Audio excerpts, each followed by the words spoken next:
So this is what the camp is looking like on Monday, I believe. This is our second day in camp. We spent all day yesterday exploring, riding ATVs up and down the ATV trails, cooking, doing s'mores, gathering firewood, just pretty much hanging out and getting used to the surroundings. We weren't really worried about school or internet signals or anything like that in the beginning because we were just playing around, and we were supposed to, I thought, have Starlink availability out here. Starlink, excuse me. And when we tried to set it up, it kept saying no internet. So unfortunately, I don't have any way to, use my cell phone because I have no service, and I have no way to use the Starlink because it's not getting any internet to find out what is going on with our connectivity. Yesterday, also, we were riding quads, and my son, who's 11, was riding behind me on one, and I stopped in the trail up ahead to talk to some girls that seemed to be struggling on the trail, and my little man either didn't see me, didn't know how to operate the brakes, or what, slammed right into the back of my quad right here. Luckily, all it did, as far as body goes, is some plastic damage. The problem is that ever since that happened, intermittently on the dash on my quad, it'll say release brake lever when I have the brakes on. Sometimes if I just come to a complete stop, it'll go away and I can take off, keep going. Sometimes if I mash on the brake lever down in the floorboard over there, it will turn the light off. The unit operates totally normally, but that's not going to really work for us. So hopefully I don't have to take that to the shop.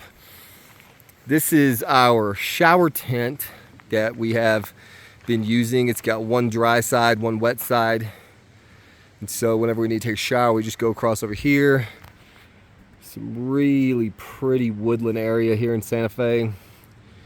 But I think this is going to be it for this stop because of the fact that we have no cellular and no Starlink.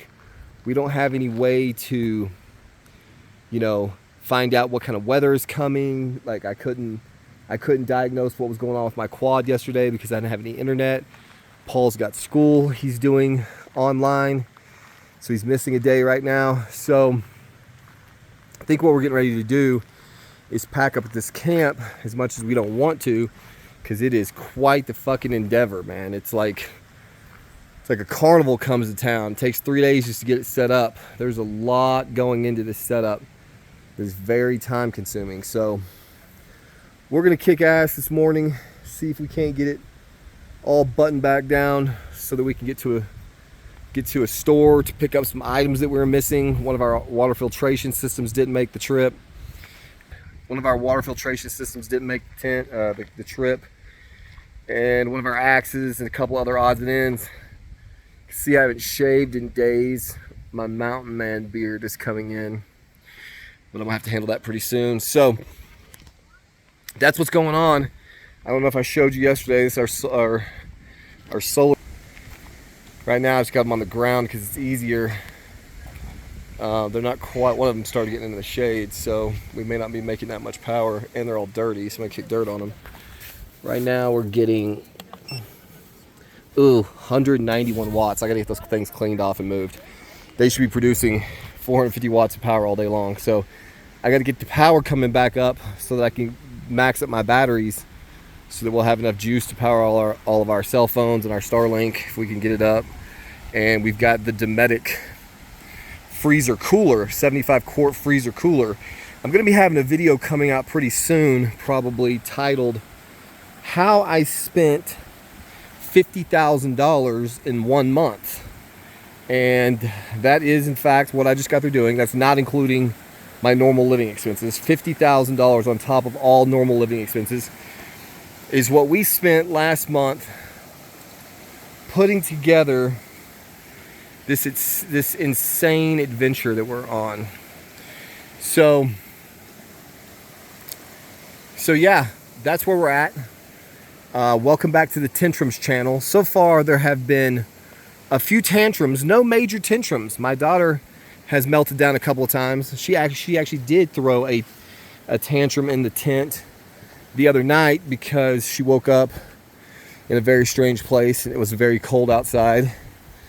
And she wanted her mommy, and that's pretty reasonable for a 4-year-old. I think she's been doing freaking amazing with all of this crazy shit that we're up to. So that's what's going on today, day 3. I can't remember if I mentioned in the previous video that first day, I left the keys to my ATV at home. So we drove 3 hours and then drove another hour trying to get keys cut or buy an ignition to swap it out with, which never happened. So we ended up wasting like, I don't know, 6 hours in the car. Totally changed all of our plans. Had to drive back to Dallas to meet my dad to get my keys.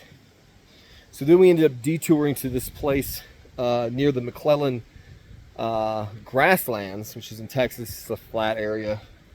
We popped up a tent for the night there and then headed up here and found this location.